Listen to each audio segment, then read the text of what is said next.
In this session, I just want to show you how we can create controllers that will ultimately control the joints and the mesh together. Like I said in my previous video, it's not always advisable to animate the mesh or the joints directly, even though you can do that, but it's safer to have controllers. So I'll show you how we can create controllers for this rig.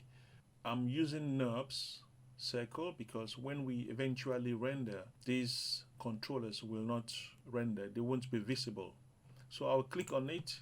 So I'm going to scale that, and I think I'm just going to duplicate that because I will need a few. So this will be the main controller for the entire rig.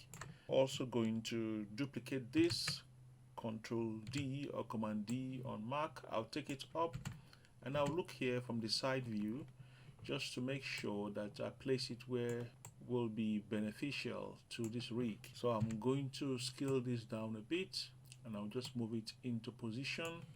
I'll make another copy. This time around I want to place it here at the back because I want to be able to create more like a twist controller. It will make more sense when we complete the setup. So I'm going to scale this maybe 90 degrees, and just for personal preference I'm going to also scale it down. Okay, so this is the setup I have. I've created a controller for the base. I've also created a controller for the head and one main controller that will control the entire rig, and then this one for the pole vector. I will explain that later. So the next thing I want to do is I'm going to select all of the controllers and I will freeze transform so that everything will start at an origin that is 0. So I'm just going to freeze transform and center pivot. I'll name these controllers. Like I said, it's always a good practice to name them. So I'll call this twist. It's always a good practice to name them properly so that you can easily find them.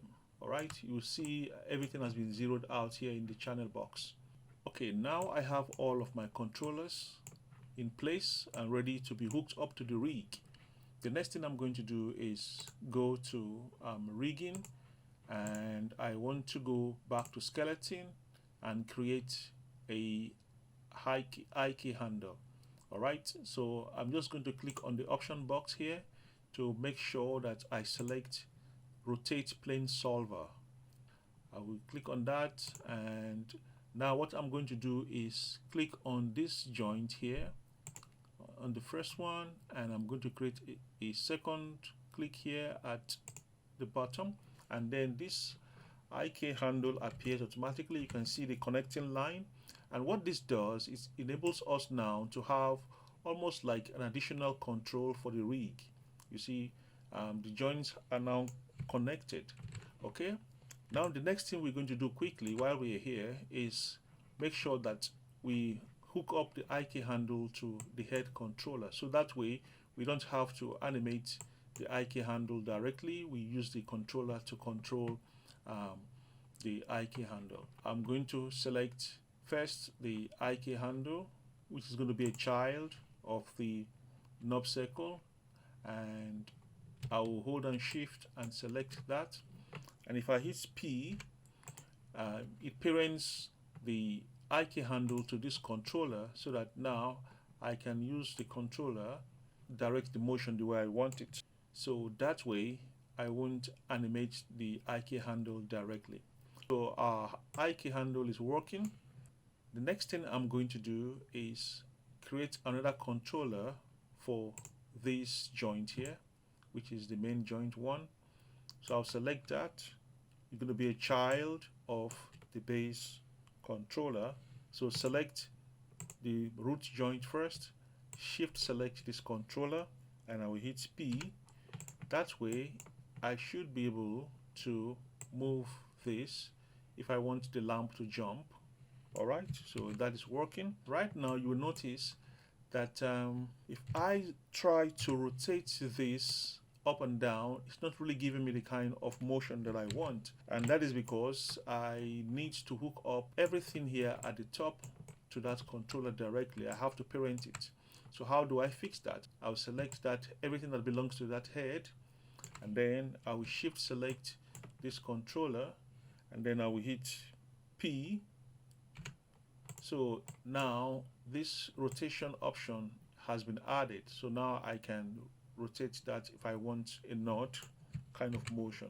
Okay, right now I'm going to hook up this controller to the rig setup that we have here. And like I said, this is going to be for the twist, and it will make more sense when I hook it up just now.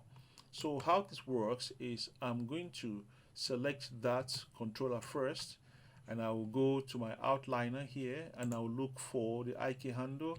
I will control select the IK handle. So remember the process. You select this first, the twist controller first, and I'm going to go to my outliner, and I'll control select the IK handle, and then I'll go to constrain, and I'll click on pull vector.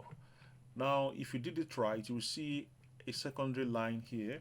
So what this does is it enables you to have some kind of additional control over the rig, so you can have that twist there. All right, so basically you're just creating controllers that will help you animate this rig properly. So the last thing, or the last set of things we're going to do, is make sure that all of these controllers are hooked up to the main controller.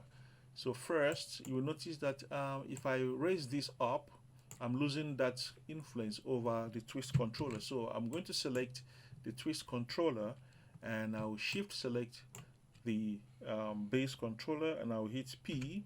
So that's twist controller is still functioning, but then it's a child of the base. Okay, so the last thing we're going to do right now to complete this setup is to select the head controller. I will shift select the base controller, and then I'll select the main controller last, which is going to be the parent. And now I should be able to move the entire rig using the main controller. I should be able to scale it. Everything should scale appropriately. All right, so that concludes this rig.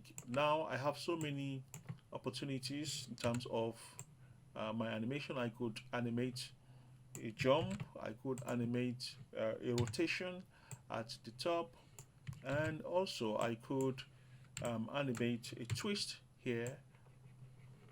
Okay, so that is how we create controllers for the rig. And please practice.